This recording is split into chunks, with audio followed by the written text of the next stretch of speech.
Ladies and gentlemen, welcome back to the 2026 Esports World Cup. Today is August 12th. Not sure when you're going to watch this, but it is the first day of the group stage. What that means is the 16 players that have made it to the finals here in Paris through various qualification paths are now split into two groups of 8, and they play a double elimination. So 4 players will make it out of a group, and then the other 4 will go to a loser's bracket. So in tomorrow's recap, I'm going to take you through the other players who qualify who have lost today. Magnus Carlsen, Hans Niemann, and Hikaru Nakamura all ended up in the same group, but that doesn't mean they all play each other, right? They're on different trajectories, and we will likely see them playing, and hopefully if they qualify, in the ultimate knockout, which will be the quarterfinal. This is the esports format. There's always going to be a link in the description for all of you to get involved. You can play in the pick'ems. You can do whatever it is you like. I'm here. I'm casting. I'm also doing expert analysis, making content, and obviously making these recaps for all of you guys. Magnus Carlsen is back. He is back. It has been far too long since we saw this man play in elite competition that is not online, played in the comfort of his own home somewhere. And his first round matchup is against Andrei Esipenko. If you remember, if you watched my first recap, Andrei made it. And so now his reward is playing against Magnus Carlsen, who opens the game up with the opening that really you don't really want to face if you're playing against Magnus. This is a very, very annoying opening. The Catalan, it gives up a pawn on c4, and then you try to play bishop to g2 and establish this long diagonal, which we have been over many times. The thing about this opening is that it has been studied to the death. Everybody knows how to equalize against this opening. Everybody knows all of the lines. And for that reason, Magnus is likely going to play something that is going to not look to get some sort of opening advantage, but is just going to get him a position that he likes. So he plays queen c2, and Andrei chooses to play the immediate move b5. I got to tell you, probably going into this matchup, Andrei was properly caffeinated. I did see him ordering a coffee. That is the groundbreaking insight that you get from me being on the ground here in Paris. I'm one of the world's leading journalists. So properly caffeinated, Magnus not feeling his best. This is some new weird variation where black in the Catalan gives away the pawn on b5 and then sacrifices this pawn too. I don't really know why, but they go for this variation, and black has 5 pawns. White has 6.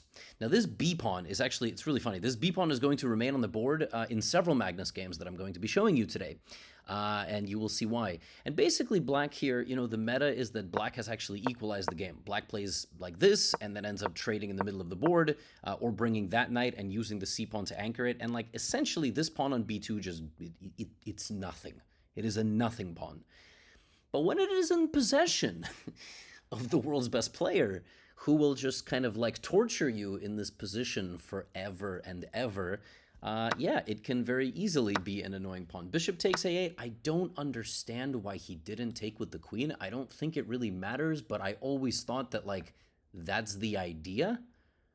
And Andrei went here in like 1 second. Maybe he wanted to put his knight there.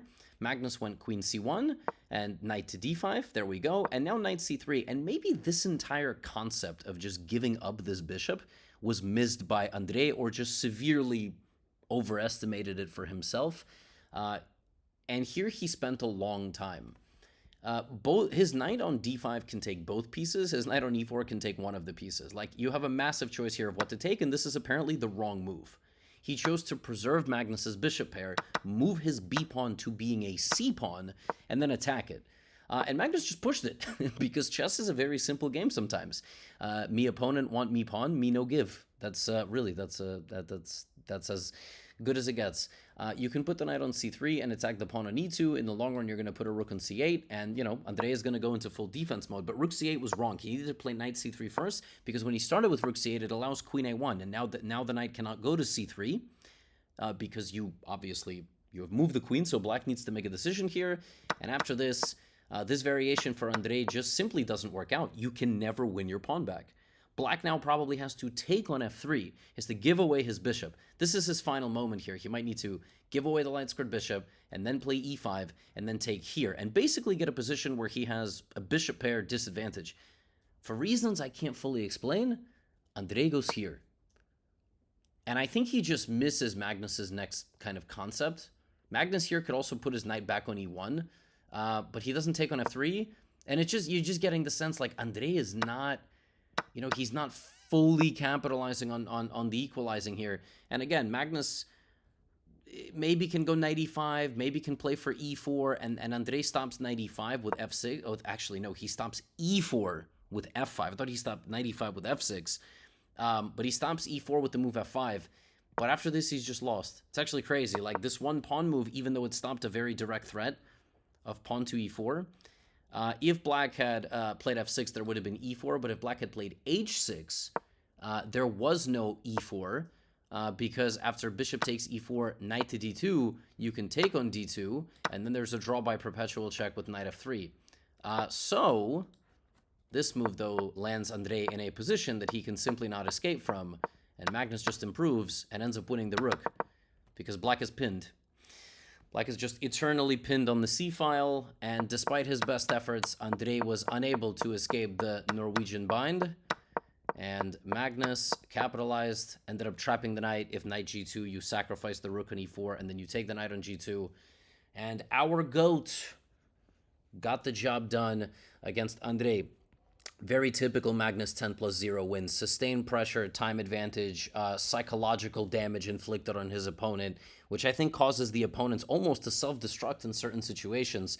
And he moves through so far. So again, Andrei now drops down to the loser's bracket. We are not seeing him play any more chess today. He will play tomorrow against some other player from the field. Meanwhile, we have to check in on Hikaru, who provided us with fabulous entertainment in his first round matchup against Alexis Sarana, also a very good player. These guys have played each other a million times. Meanwhile, and again, there's not going to be Magnus Hikaru today. So we get Magnus. We will come back to Magnus because we're going to get him throughout today. Queen's Gambit exchange variation from Alexei. Bishop g5, bishop e7. And this line that he plays all the time, this is, pure classical Queen's Gambit exchange variation. Knight bd7, knight f8, and now the knight is going to be repositioned back into the middle of the board. Queen c2, c6, all chill. Now knight h5. This is a very modern idea. You trade off the dark squared bishops by moving your knight to the outskirts of the board. Rook e1, all normal. And at some point, white is either going to play knight f4 or knight g3 is an engine idea. Or maybe he's not going to do that. He's going to advance on the queen side. Never mind. And now we're going to have a queen side battle. You could have also maybe transformed the position over there. Alexei plays rook b1, but Hikaru has activated the rook on the a-file. He plays queen to h4 here, looking to cause some issues on the king side. And knight now centralizes to e6. Very nice maneuver there from Alexei. Knight g1 to try to go to f3. And now, instead of finishing knight g1 and then here playing knight f3, he goes here. And that is apparently a very bad move, because black can just simply play c5. And the white knight cannot take on d5. So now Hikaru is going to get a better position. He's going to capitalize on that pawn trade. His d pawn is very good. Now the knight comes to f3, and that is apparently completely the wrong moment to do that, because now the knight on c3 is hanging. You have to defend it, and Hikaru zips in and completely takes over the game. So now we're going to enter a phase of this game where around 5-6 minutes each. Hikaru, very nice transformation here. That's why he's 28-37, and you are 2,000 points lower than that. He has broken into the position. Rook is active. Light squared bishop is active. Knight on h5 is going to f4. Also, the pawn on f2 is hanging. I'm just sort of pointing at my screen because I'm on a laptop, but hopefully you get the point. And knight to e2 takes on f2, and he's just up a pawn. So now he is just going to be up a pawn for the remainder of the game. That extra pawn is right there. It's not really felt, but in every endgame, he's going to be better. He's going to try to run his king into the middle of the board, bring his knight, bring his light squared bishop. So here we go. Trades the knights. Now it's queen and bishop versus queen and bishop. Objectively speaking, a computer will hold this as a draw despite being a pawn down, but a human may not. Hikaru, 2 minutes versus 2:40 now. Now we're in a queen endgame. Queen endgames are unbelievably difficult, and in a format where you have no bonus time, they are basically undefendable. You will undoubtedly find a way to lose them. Here, the queen needed to centralize just a little bit more. Kind of had to pass the move back, and then you needed to play like f6. And after you play f6, you then bring your king, and then that's how black is going to win this game. He can win the game by running his king into the middle of the board.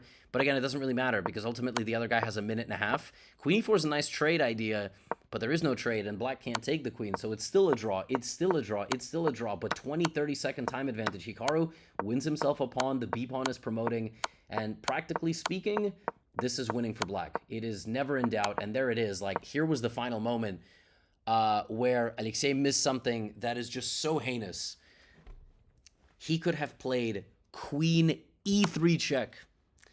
And if Sarana had done training with the one and only Eric Rosen, who is a master of the dark arts as they pertain to forcing stalemates against your opponent, queen e3 is one of the rarest type of stalemate traps. You basically fork the king and the queen, but the queen cannot be taken, but it has to be taken, because if you move the king, white takes the queen. Yeah, had this happened, this would have been nuts. that would have been absolutely brutal, considering at this point, this is over. I mean, practically speaking, 15-second time advantage here at this level to 18-second time advantage. No bonus time. Yeah, you've lost. You haven't managed your time efficiently enough, and you're going to lose. But Hikaru wins. This check was given like over here, and you're not really thinking to lose your queen. Most people don't like actively try to lose their queen.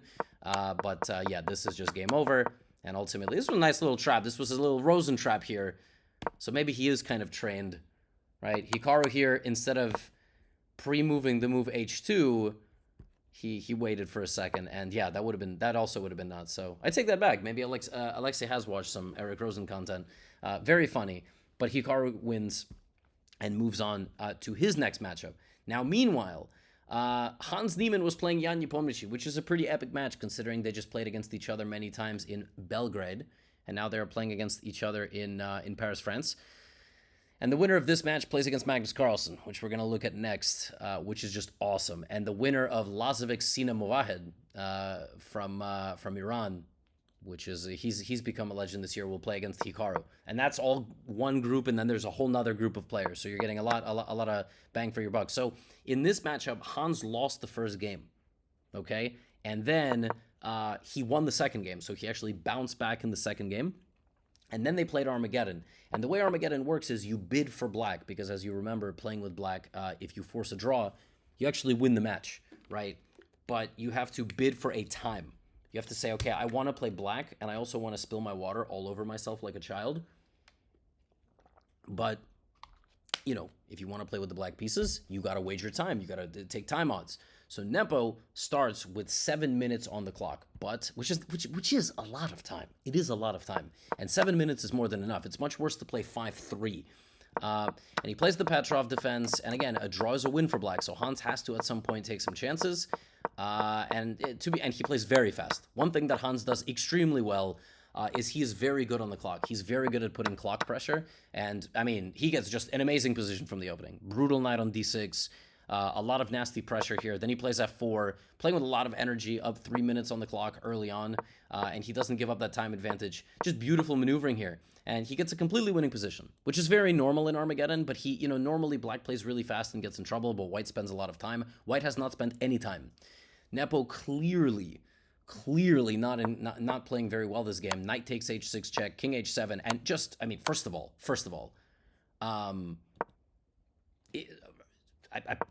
knight takes f7 possible? Rook e1, take. No, it's not possible. You needed to, if the king went to h7, knight f7 was possible. Yes, so you go back, and now, I mean, white is up a pawn. White is up 4 minutes on the clock, 3.5, and completely winning. It's now +5. This is wrong. Hans should play knight h6, knight f7 here, and just bind the position, then push for f5. I think Hans here, like, almost got a little nervous having such a dominant position, and was like, okay, now I need to like force the game to end. And Nepo just like, he fights back on the queen side, rook b8. Hans here should trade the rooks. He doesn't. He continues to play a little passively, and then before you know it, his advantage is completely gone. So 537 to 235. Hans had Nepo in all sorts of trouble in this game, in this Armageddon, and then he just like, he stepped back and tried to just play a little bit more relaxed. I don't know why, but, he needed to keep the foot on the gas a little bit. And then Nepo got back into this game. Like, rook e1, he took on f4. Hans clearly thought he was just checkmating him here. There is no checkmate. Hans goes rook e8. We're not going to get a repetition. We play a3 to kick out the rook, but the knight can save itself. So this is a very important moment. The knight can save itself here. If this knight goes to h3, and then you can actually go back. And so, for example, knight h3, here, knight f4, and it looks like, I mean, what is the difference? But there's a check. You force the king to go there, and then anywhere the king moves, you have a discovered attack with the knight, and you win the queen. And the game takes a ridiculous turn of events here. So we have this, which is a blunder. Queen g5 is a big mistake, because here white can play the move rook to h8. Okay? So king f1 is a defensive move, but rook h8 wins on the spot. Because after takes, there's knight f7. So if the king were to go to g7 or king g6, there are tactics there to win the game anyway. For instance, rook h8, king g7, you can play queen to b2, and after d4, you can take the rook, and the rook over here is still untouchable because of knight f7. So this is there. He misses it, and then rook h8 is played, and there's a moment, there's a clip of Nepo slamming the table, not once, but actually 3 or 4 times. And what's not clear here is what happened. I don't know at what point he actually slammed the table, if it was rook h8 and he just thought he was lost, or you take a knight f7, but what's completely crazy here is black is not losing. Black is only losing if black chooses the wrong square. This square is bad because this is check, but one of these 2 squares and black actually survives, and he needs to go here, because after knight takes g5, there is rook to b1 check, king to f2, and then you sack the rook, and when the queen takes, there is this. And if you go king to g7, this doesn't work. This simply doesn't work, because after rook to b1, rook b2, queen b2 is a check. And Jan, I think, just put his king on the wrong square. And here, I think what happened, he didn't mouse slip rook b2. I think what happened is he was thinking Hans was going to pre-move. And, you know, he just threw this in because maybe Hans was going to pre-move. But there ain't no pre-moves with this time advantage. Pre-moving here would be absolute idiocy. And, you know, Hans doesn't do that. And I think Nepo he might have just, like, flipped out at himself because he meant to play king to g8, and actually then it would have been equal. And then it would have been crazy. You know, he probably would have been flagged ultimately. But so Hans moves on to play Magnus. And we are going to look at that now. That is a massive, massive game. Hans comes back from 0-1 down against Nepo, wins 2 games on demand, and now we have Magnus versus Hans. Again, a little bit less, exciting than, maybe sometimes in the past, but always a good matchup. And I was an analyst at the beginning of the day, and here's what I analyzed. They asked me, who do you think that, like, Magnus prefers to play? Do you think he prefers to play Nepo or Hans? And I said, let me be 100% clear. This man absolutely prefers to play Nepo. He beat him in a world championship. They had this whole split title thing last year, but, he clearly has an advantage over Nepo, both in chess, and I also feel a little bit psychologically. And I'm not sure that psychological thing is there with Hans as much, plus obviously all the history, but he gets Hans. So let's see what happens. We have a Spanish. Hans is a very well-trained classical player, and he goes for this variation of the Spanish. And, Magnus has made a career in playing Hans into very dry and boring games. And he enters a line, check this out, where he doubles his own pawns, but he wins a pawn. So the second time in this event, Magnus goes for a line where he's a pawn up, but that pawn is a little bit bad. This is a case of much worse than against Esipenko, because these are doubled pawns. Also, your d pawn is a little bit weak. There's certainly going to be a position, like if black can maybe achieve a position of c5, he's going to end up locking down d pawn and playing against this. You're not going to rush with this move. It is a massive weakening move. It really weakens the d5 square. And then, white can play knight d2, knight c4, knight e3. And yes, you might look at that thinking it's ridiculous, but it's exactly what white would do. So the game proceeds, right? We have the bishops versus the knights, and Magnus is going to nurture his position. There is his extra pawn. Can he do something with this extra pawn? Can he just make Hans suffer? Which I really think Magnus doesn't want to beat Hans with a vicious checkmate.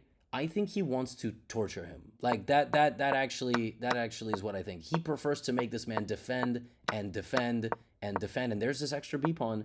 There's the extra b pawn. Now Hans is doing a good job here. He's keeping even with Magnus. Magnus is going to start pushing his king forward. He's going to bring his king up, play h4 at some point. This is the way you play these positions. Nice. You're going to try to push that b pawn. I have to give credit to Hans Niemann here because he keeps up on the clock and he keeps up in the position. Notice he's not trading the queens. He's not trading the rooks. Magnus puts a lot of pressure. This is really vicious here. Hans just defends himself. Rook d7, h5. Hans plays rook b7 and ends up offering the threat of the queen trade, and this pawn is on total lockdown with rook b5. And now, how does Magnus defend everything? Knight c2. you can't take the other pawn on h5 because I'm going to run with my b pawn and you're not going to be able to defend. So he needs a moment. There is no moment against Magnus. Now you have this position. And ultimately what happens is Magnus forces this. 46 seconds to 58 seconds. Hans Niemann has done absolutely everything right. He has defended this position like the best defender on the planet, who actually, unfortunately for him, might be his own opponent. It's either Magnus or Hikaru. It very well could be Hikaru, but now Magnus is just going to go. He's going to massage and maneuver, and he's going to try to get Hans Niemann to blunder his bishop, and Hans is under a lot of time trouble, but Hans is very good. And all of a sudden, right here, Hans makes a huge mistake. And it's not even clear what. You got a total dominance here. Knight b6. Black here has to play the unthinkable move, king to f8. I have no idea why you have to play king to f8. It's the only drawing move. You have to put the king back on f8. Why? Because if you don't, and instead I check you, and you have to go like this to f8, I go knight d3, and when you move your bishop, then I get my king to g6, and apparently this configuration is wrong because you no longer see this pawn, which will allow me to maneuver in somehow and win the game. I cannot even explain it to you, because what happens in this game is exactly that. Like, he gets the pawn to f5, and now this is actually very easy. He plays f6, he splits up the pawns, he repositions the knight, and Hans resigns because this knight is going to make it there or there. He's going to win the h-pawn, and he's going to win the game. Magnus won this game in completely typical Magnus style. Like, in Magnus style, he pulled it off. It's just, there's nothing more to say. He beat Esipenko in a very similar way, and yeah, this is the Magnus experience, being his opponent. It's like going on the roller coaster ride. Like, you just, you never had a chance. It wasn't even close. The second game was also quite dominant, and then he let it slip a little bit, but there was never a chance for Hans, who drops down to the loser's bracket, and I don't remember who he's going to play. I think he's going to play the person on the other side of this bracket, who is in the loser's bracket. But they have to crown a winner first between that matchup, between maybe Esipenko and Nepo. I don't think he's going to play the winner of Esipenko-Nepo because he already played against Nepo. Doesn't particularly matter. Hikaru versus Denis Lazovic. Now, Denis Lazovic pulled off something unthinkable 6 months ago. He defeated Hikaru in the third place match at the Speed Chess Championship, which nobody has done, right? Like, Hikaru always, if he doesn't get second, like he's had to play Magnus in a couple of semifinals, he's either getting second or he's going to get third place in that tournament. So nobody has done that to Hikaru. Well, now they have to play 10-minute games against each other, right? Not 1, not 5, not 3, 10. So Lazovic pulls up with a Torre attack, and then just a very solid queen spawn game. And Hikaru plays very solid back. There's nothing really you can do. He completely controls the middle of the board there with the knight on e4. a4 is played. a6, just chilling. Breaks in the middle. Just a little maneuvering game. The Denis Lazovic experience is you have to play very solid. You have to outmaneuver him in the long run in a very solid game. Denis, good positional skills, not going to take a lot of risk. Very difficult opponent, actually. But here makes a very uncharacteristic decision. I feel like here Denis could have just played bishop to d3 and put pressure on this pawn and kind of just played. The problem is, I guess it's kind of a ghost threat because if there's a light squared bishop trade, black's rooks activates. But he transforms the game. He undoubles Hikaru's structure, and then he begins kind of a positional game where he's going to put his knight on c5 and probably play rook f1 and just play like that. And this just doesn't work. What happens is Hikaru totally takes over. Denis has to give away a pawn, and he has a major time disadvantage. And Hikaru just goes to an endgame. And just like every Magnus game, here Hikaru just has a time advantage. He's had a time advantage throughout this game that ultimately will culminate in either him getting a completely winning endgame or flagging Denis. And we are going the completely winning endgame route. Right here, it is the biggest advantage of the game. And the way you win with black is you can play f5, right? You can slowly move forward, defend your e-pawn, play rook b3, win this pawn, win the game. Hikaru doesn't do that because he's also trying to play fast. Ultimately, Lazovic is down like 50 seconds. Hikaru does this, and then he does this, and Denis escapes with his rook, and now this is actually just a draw. This is a total draw. 3-on-2 on the same side is a draw. 4-on-3 on the same side is a draw. And Denis Lazovic, unfortunately for him, only has 30 seconds. And that means that this endgame very well could culminate in Hikaru tricking him and winning a rook and 2 or rook and 1 versus whatever that's going to end up being. But even that doesn't happen, and Denis wins the pawn back. And I have news for you. Denis is about to win the other pawn as well. It takes a little bit of time, but he's going to win it like this. And now it's king and rook versus king and rook, which means that Hikaru has 50 moves to beat Denis Lazovic on time with no bonus time. There's no bonus time on the clock. Denis has to hold this position or somehow force a rook trade. So Hikaru's going to go to work. He's going to start trying to flag him. Denis is going to look for a rook trade. And Hikaru doesn't do the rook trade. And Hikaru doesn't do the rook trade. And now Denis has 7 seconds. And Hikaru doesn't do the rook trade.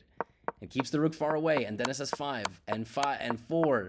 And he's trying and then he just makes a mistake. He's pre-moving 124 moves. It's practically lost. It's not considered good manners to flag somebody in king and rook versus king and rook when there's no stakes attached. Like, if you're just playing king and rook online for no reason and you flag somebody, that's weird. But if it's hundreds of thousands of dollars on the line, it's part of the game. You know, you might not like it. And every time Hikaru plays like in Speed Chess Championship, he also stalls the clock out and people get like insanely mad about it. But I mean, I don't. It's a format. Like if Lazovic did this to Hikaru, I would have been like, that's part of the format. If Hans did this to Magnus, which, oh my God, Hans would absolutely love to do this to Magnus. So Hikaru beats Denis Lazovic, which means that Magnus and Hikaru have punched their ticket to the quarterfinals, which will happen on the 14th and the 15th. We will have quarters, and then we are obviously going to have semis and just finals in general. And that means that we now move on to Group A. This was Group B, which had all the superstars, except one. One was in Group A. I mean, to all of you, they might be superstars, but, you know, Alireza Firouzja, who reps the Falcons, and Hikaru, who reps the Falcons, just an incredible lineup. Firouzja's a superstar. I mean, he is, to me, clearly one of the top 2 or 3 players in the world. It's not really clear who is there after Magnus. Could be Hikaru. I would not say Fabiano. Fabiano definitely in classical is incredibly strong, but not in, you know, not in this type of format. And this type of format is getting more mainstream. It's not really clear who's the second best player in the world. Yapping aside, he's playing Wei Yi. Wei Yi, incredibly strong player. Alireza plays a nice little London. Bishop f5. I don't know why Wei Yi did not play queen b6. Pretty sure it was like historically agreed upon that queen b6 is purely equalizing in this position, but maybe the computers have shown some different stuff. So bishop f5 is played, and bishop f5 is just a mistake. Like, it's just straight up a mistake. It's kind of nuts to me that like Wei Yi makes a mistake in the London system on the 5th move. It could be the atmosphere. Like, it really just could be the fact that you're a little bit more nervous, more fans, very different type of format for the players. But I am like fairly certain that there are some positions you can take this pawn and play like knight d4 and bishop b5 and move your queen out, and like white is just winning. Like, it's just, and I got news for you. I think Wei Yi was a little startled by his own opening choice because he is straight up dead lost in 7 moves in London. So, I don't know how this happens because he's extremely good. But this is the Esports World Cup. Alireza goes knight bd2, but unfortunately for him, it doesn't just end when you get a good position. You then have to get a completely winning position and actually win it. And Alireza is going to advance on the queen side. And I mean, he wins this game as if he was given pawn odds, which he was. He can just slowly maneuver his queen. At this point, he can actually just take on a5. That's exactly what he does. He has a 2-pawn advantage. Queen g4, queen h5. He's looking for the infiltration. He's not really getting it. Wei Yi's putting up resistance. But Alireza is doing his thing. And apparently b7 is a mistake. Alireza has 59 seconds on the clock. Like, one thing about him is he's also incredibly good in low time. Just so good. Dare I say, almost as good as me in time trouble. Dare I say, I said it. All right? I should be in this tournament if I just started every game under 5 minutes of time pressure. Yeah, like, white is winning 46 different ways here. This is not one of them. And Wei Yi gets back into the game. He ends up defending himself. Alireza 30 seconds. I didn't even realize he got this low. I saw up to this point of this game. He has 30 seconds on the clock, and he's going to lose his pawn. His advantage is completely gone, and Wei Yi is taking over. Queen f4. Oh my goodness, 19 seconds on the clock. G3, Queen C7, and Alireza plays Bishop A1 back, and it's around equal now. This is insanity. 16.6 seconds. Wei Yi's heart rate must be like 140 at this point. Plays Queen C4, Bishop to E3, 16 to 43 seconds on the clock, and before you know it, Alireza is winning the game because of his A pawn. He plays King to G2, and there is no way for Wei Yi, no pun intended, he's no way to stop this pawn. A7, Queen C1. Alireza has somehow still double-digit time on the clock. He's now up on time, and he wins this game. He takes on E4 with check. Everything about this game was crazy. Wei Yi getting himself into a losing position in London. Coming back, Alireza just unfathomable time management. And for Wei Yi, not to hold, or at least win, 19 seconds to 106 with no bonus time. Just mind-bending stuff. Alireza is so clutch. He's so good with low time, and people just, they fear that scramble mode that he gets into, just like they do when they play me. Okay, I'm gonna stop. Now, on the other side, so again, Alireza's gonna wait the next matchup there. We have Nodjibek, who starts out against Pranesh. Pranesh was a substitute into this field because one of the players dropped out. This year there was a scheduling conflict, and really by scheduling conflict, I think like the dates were announced. Grand Chess Tour already had their dates, and then the Esports World Cup, because there's so many games that get played here. They were like, all right, chess is going to be here, and then players already committed to the Grand Chess Tour. So I think 3 players swapped out. Fabiano Caruana was one of them. I don't remember the other 2.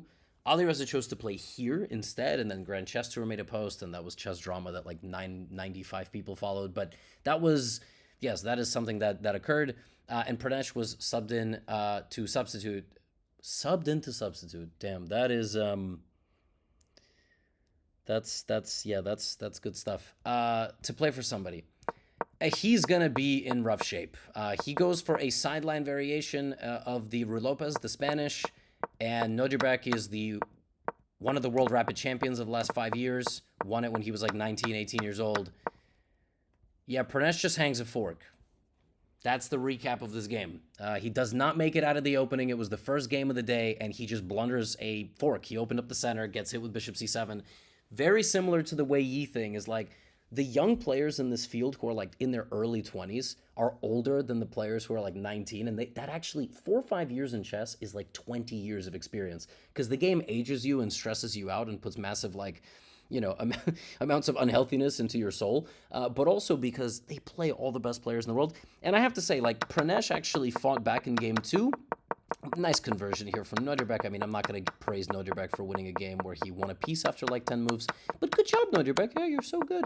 But yeah, even I might have won this position with white, and that's saying something. But yeah, I'm going to just keep clicking, and you know, he won.